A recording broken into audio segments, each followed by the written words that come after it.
Video చాలా లెంతీగా ఉండబోతుంది. అసలు ఎక్కడ స్కిప్ చేయకుండా చూడండి. మీరు స్కిప్ చేస్తే ఆ పాయింట్లనేవి మిస్ అయిపోతారు. వీడియో లాస్ట్ వరకు చూడండి. మళ్ళీ మిస్ అయితే కింద కామెంట్స్ అయితే చేస్తారు. లాస్ట్ వరకు చూస్తే ఏంటంటే ఇంపార్టెంట్ పాయింట్స్ మిస్ అవ్వకుండా ఉంటారు. అందరికీ నమస్కారం. అందరూ ఎలా ఉన్నారు? హర హర మహాదేవ్, శంభో శంకర. మీ అందరికీ తెలిసిన విషయమే, నేను 42 రోజులు శివదీక్ష స్టార్ట్ చేశాను అని. ఆల్మోస్ట్ 12 రోజులైతే అయ్యింది. ఇవాళే 12వ రోజు వీడియో అయితే పోస్ట్ చేశాను. చూడని వాళ్ళు చూసేయండి. నేను ఈ వారం నుంచి 5 వారాలు, అంటే ఇంకా నా 42 రోజుల దీక్ష అవ్వడానికి ఇంకా కరెక్ట్గా, అంటే నెక్స్ట్ అమావాస్యకు అవుతుంది. అమావాస్య వరకు నాకు 5 సోమవారాలు ఉంది. ఈ 5 సోమవారాలు నేను లాస్ట్ టైం మీ నా వీడియోస్ చూసుంటే మీకు తెలుస్తుంది, అన్నంతో అభిషేకం చేయడము చాలా అంటే చాలా మంచి ఫలితాలను ఇస్తుందండి. అంటే ఏదో మీరు ఇది చెయ్యంగానే కోటీశ్వరులు అయిపోతారు, మీ అప్పులన్నీ తీరిపోతాయి, అసలు మీరు భోగభాగ్యాలతో నిండిపోతారు అని అయితే నేను చెప్పనండి. నేను ఒకటే అనుకుంటాను, మనకి ఏ కష్టం వచ్చినా అది తీర్చే మార్గాన్ని ఆ భగవంతుని ఇమ్మని నేను కోరుకుంటాను. అలాగే మనం కానీ, మన పిల్లలు కానీ, మన ఇంట్లో వాళ్ళు కానీ సుఖ సంతోషాలతో ఎలాంటి ప్రాబ్లం లేకుండా, ఒకవేళ ప్రాబ్లం వచ్చినా కూడా ఆ కష్టాన్ని తీర్చే సొల్యూషన్ ఇవ్వమని అయితే నేను కోరుకుంటాను. ఇంకా మన భోజనానికి కానీ, అంటే మన తిండికి కానీ, మనకి బట్టలకు కానీ, సో ఎలాంటి ప్రాబ్లం లేకుండా నేనేం చెప్తాను అంటే, ఇప్పుడు నేను మీకు ఈ పూజ చెప్పాను, ఈ పూజ చేయండి, అన్నంతో అభిషేకం చేయండి శివుడికి, మీ కష్టాలన్నీ తీరిపోతాయి, మీకు అప్పులన్నీ తీరిపోతాయి అని నేను చెప్పాను అనుకోండి, అది నాకే చాలా తప్పనమాట. నేను అలాంటి ప్రామిసెస్ కానీ అవన్నీ నేను చెప్పను. ఒకవేళ మీకు అలాంటివి నచ్చితే కనుక దయచేసి ఈ వీడియో స్కిప్ చేసి అయితే మీరు వెళ్ళిపోండి. ఎందుకంటే నిజ జీవితంలో, అంటే నా లైఫ్లో నేనేం చేశాను, నేనేం చేస్తున్నాను అన్నది మాత్రమే నేను చెప్తాను. కొత్తగా ఊహించుకొని అలా అయితే నేను చెప్పనండి. నాకు మంచిగా అనిపించింది మాత్రమే నేను మీకు చెప్తాను. అంటే చాలామంది మనం యూట్యూబ్లో చూస్తూ ఉంటాము, కొంతమంది లైక్స్ కోసమో వ్యూస్ నేను ఎవరిని పాయింట్అవుట్ చేయట్లేదు, బట్ నా గురించి చెప్తున్నాను. లైక్స్ కోసమో, వ్యూస్ కోసమో, సబ్స్క్రైబర్స్ కోసమో నేను లేనిపోనివి చెప్పేసి, నాకు అలా రాదండి, నాకు అస్సలు రాదు. నాకు చాలా భయం కూడా, ఒకవేళ నేను అలా చెప్తే అది తిరిగి నాకే కొట్టేస్తుందేమో అని చాలా భయము. అందుకే లైక్స్ కోసమో, వ్యూస్ కోసమో నేను అట్లా చెప్పానండి. అంటే నేను వీళ్ళ గురించి వాళ్ళ గురించి అయితే నేను మాట్లాడలేదు, నాకైతే రాదు. మీరు అలాంటి వీడియోస్ కోసం చూస్తున్నట్లయితే నా వీడియో అయితే స్కిప్ చేసేయండి. సో నేను లైఫ్లో నేనేం నమ్మాను, నాకేం అనుభవాలు అయ్యాయి, దానివల్ల నేను పాటించిన పూజా పద్ధతులు ఏంటి, అవి మాత్రమే చెప్తాను. ఒకటి గుర్తుపెట్టుకోండి, నేనేం చెప్పినా కూడా చిన్న చిన్న టిప్స్ నేను చెప్తూ ఉంటాను. అది నేను పాటించేదే చెప్తాను. అది నాకు వర్కౌట్ అయితేనే నేను మీకు చెప్తాను, లేదంటే చెప్పను. ఇలాంటి మీరు అనుకోవచ్చు, ఇన్ని చెప్తారు, నేను ఏం చేయాలండి, ఇన్ని చెప్తే అందులో ఏం చేయాలి అని మీరు అనుకోవచ్చు. ఈ చిన్న చిన్న టిప్స్ ఏంటి అంటే, మనము లైఫ్లో ప్రతి మనిషికి ప్రాబ్లమ్స్ ఉంటాయండి. మనకు 1,00,000 రూపాయల ప్రాబ్లం అయితే అంబానీకి 1,00,00,000 రూపాయల ప్రాబ్లం ఉంటుంది. సో అలా ఇలాంటి చిన్న చిన్న టిప్స్ పాటిస్తే వాటికి తగ్గ సొల్యూషన్స్ ఆ దేవుడు మనకి ఇస్తాడు. మీరు అనుకోవచ్చు, చాలామంది పూజలు చేయరు కదా, వాళ్ళు లైఫ్లో హ్యాపీగానే ఉన్నారు, మనకెందుకు ఇన్ని కష్టాలు ఇచ్చాడని. ఒకటి గుర్తుపెట్టుకోండి, వాళ్ళు ఏ జన్మలోనో పుణ్యం చేసుకున్నారు. సో వాళ్ళు ఈ జన్మలో లైఫ్ని మంచిగా లీడ్ చేస్తున్నారు. మనం ఏం జన్మలో పాపం చేసామో తెలీదు. అది ఇప్పుడు మనము కర్మని మనం అనుభవిస్తున్నాం అనమాట. ఒకటైతే గుర్తుపెట్టుకోండి, నేను ఎన్ని పూజలు చెప్పినా కూడా మనం పని చేస్తేనే, అంటే మనం కష్టపడితేనే ఏదైనా వస్తుంది. తిని కూర్చుంటే ఏది రాదు. కష్టపడుతూ ఇలాంటి చిన్న చిన్న టిప్స్ని మనం ఫాలో అయితేనే మన లైఫ్ అయితే బాగుంటుంది. మనది, మన పిల్లలది, మన హస్బెండ్ది. సో లైఫ్ అయితే బాగుంటుంది. నేను ఇప్పుడు ఏం చెప్పాలనుకుంటున్నా అంటే, నేను ఈ వారం నుంచి అయితే కరెక్ట్గా 5 వారాలు శివుడికి అన్నంతో అభిషేకం స్టార్ట్ చేశాను. ఎలా చేశాను ఏంటి అన్నది నేను మీకు లాస్ట్లో వీడియో షేర్ చేస్తాను. మీకు ఏమన్నా పూజ గురించి కానీ, ఏమైనా మీకు ఇంకా ఏమన్నా తెలుసుకోవాలనుకుంటే నాకు అయితే కామెంట్ చేయండి. ఇంకా ఈ పూజ ఏ కులం వాళ్ళు చేయాలి, ఎన్ని వారాలు చేయాలి, మన కోరిక తీరేదాకా చేయాలా, లేకపోతే 5 వారాలు చేయాలా, కలశం పెట్టాలా, నాన్ వెజ్ తినొచ్చా, బ్రహ్మచర్యం పాటించాలా, అభిషేకం చేసిన తర్వాత ఆ అన్నాన్ని ఏం చేయాలి అన్నీ నేను ఇప్పుడు ఈ వీడియోలో అయితే చెప్తాను. ఈ పూజ అనేది, ఈ అన్నాభిషేకం అనేది మనం నార్మల్గా తెల్ల అన్నం వండుకుంటాం కదా, బియ్యంతో అన్నం వండుకుంటాం కదా, వైట్ బియ్యంతో అన్నం వండుకుంటాం కదా. ఫస్ట్ ఆ అన్నం అయితే వండుకోవాలి.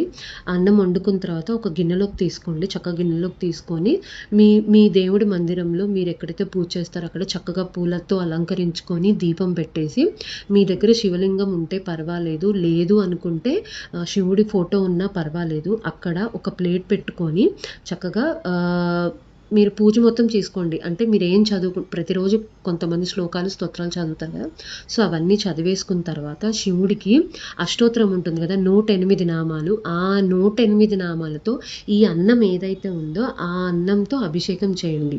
సో ఒక్కొక్క నామానికి కొంచెం కొంచెం అన్నంతో అభిషేకం చేయండి. చేసిన తర్వాత ఆ అన్నంని చక్కగా అన్నంతో అభిషేకం చేసిన తర్వాత హారతి ఇచ్చేసేయండి. మిగిలిన అన్నం ఉంటుంది కదా, మిగిలిన అన్నంలో ఇంత బెల్లం ముక్క వేయండి. ఇంత బెల్లం ముక్క వేసిన తర్వాత అదే నైవేద్యంగా పెట్టండి. ఎందుకు అంటే మనము మహానైవేద్యం పెట్టలేని వాళ్ళు, అంటే కూర, పప్పు, పెరుగు, నెయ్యి ఇవన్నీ పెట్టలేని వాళ్ళు అన్నం మీద అంత బెల్లం ముక్క వేసి దేవుడికి నైవేద్యం పెడితే మహానైవేద్యంతో సమానం అంట. మా అమ్మమ్మ చిన్నప్పుడు ప్రతిరోజు పెట్టేది. సో అప్పుడు వాళ్ళకి చాలా ఓపిక, ఇప్పుడు మనకు అంత సినిమా లేదు. సో అదే అన్నాన్ని స్వామికి ప్రసాదంగా పెట్టండి. పెట్టేసి హారతి ఇచ్చిన తర్వాత మీరు ఏదైతే అభిషేకం చేశారో అన్నం ఉంటుంది కదా, శివలింగం మీదలో లేకపోతే శివుడి ఫోటో దగ్గర అన్నం అభిషేకం చేశారో ఆ అన్నాన్ని తీసి ఇంకొక ప్లేట్లో పెట్టుకోండి. పెట్టుకున్న తర్వాత చక్కగా ఆ శివలింగాన్ని కడిగేసి మళ్ళీ ఆ ప్లేట్ మీద పెట్టి చక్కగా బొట్లు పెట్టేసి మళ్ళీ ధూపం చూపించేసి హారతి ఇచ్చేసి హారతి అద్దుకోండి. ఇంతేనండి. ఇది ఎవరు చేయాలి? ఏ కులం వాళ్ళైనా చేయొచ్చు, ఎవరైనా చేయొచ్చు. నీనా అనే భేదం లేకుండా చేయొచ్చు.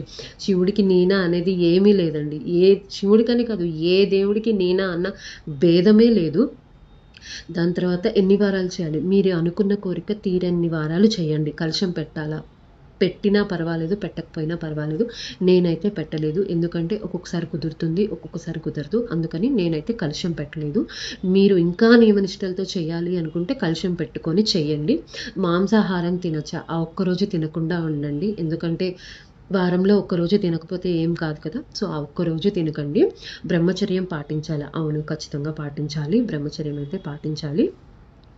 ఇంకా ఆ అన్నాన్నైతే అందరికీ, మీ ఇంట్లో వాళ్ళందరికీ ప్రసాదంగా పెట్టండి. ఇంకా ఏమన్నా నైవేద్యం పెట్టాలి, మీ దగ్గర పండ్లు ఉంటే పెట్టండి. పండ్లు కానీ ఇంకేమన్నా పెట్టచ్చు. మీరు ఇంకేమన్నా ప్రసాదం, మీ ఓపిక, మీకు ఎన్ని ప్రసాదాలు చేసి పెట్టాలనుకుంటే ఆ శివయ్యకు పెట్టచ్చు. ఎందుకంటే శివుడు చూసేది మన భక్తి. కానీ నువ్వు ఎన్ని రకాలతో చేసావు, ఎన్ని పూలతో పూజ చేసావు, ఎన్ని రకాల పలహారాలు పెట్టావు అనేది చూడడండి.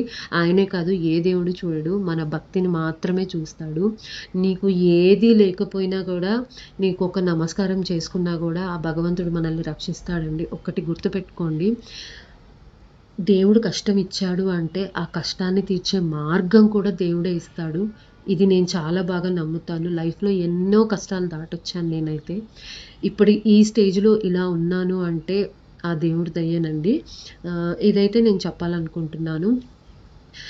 మీరందరూ అనుకోవచ్చు, మనల్ని బాధ పెట్టిన వాళ్ళు, మనల్ని సూటిపోటి మాటలతో అనేవాళ్ళు మాత్రం చాలా బాగున్నారు, వాళ్ళు చాలా సుఖ సంతోషాలతో ఉన్నారు, వాళ్ళకి ఏ ప్రాబ్లం ఇవ్వట్లేదు ఏంటి దేవుడు అని అనుకోవచ్చు. కానీ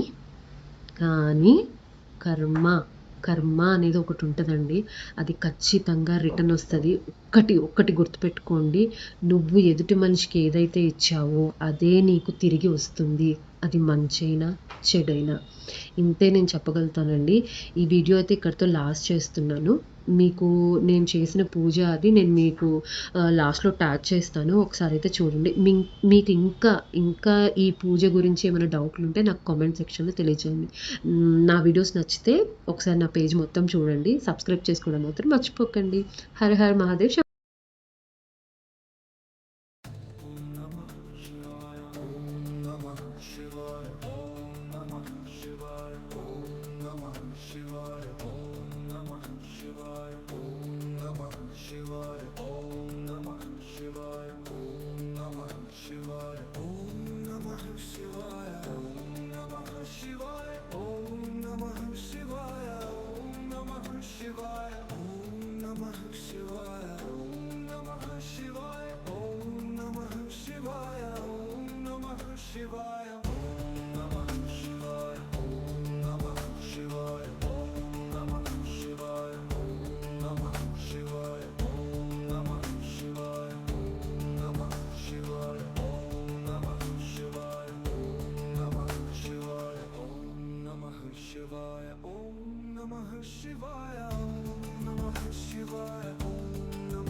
Shivaya, Om Namah Shivaya, Om Namah Shivaya.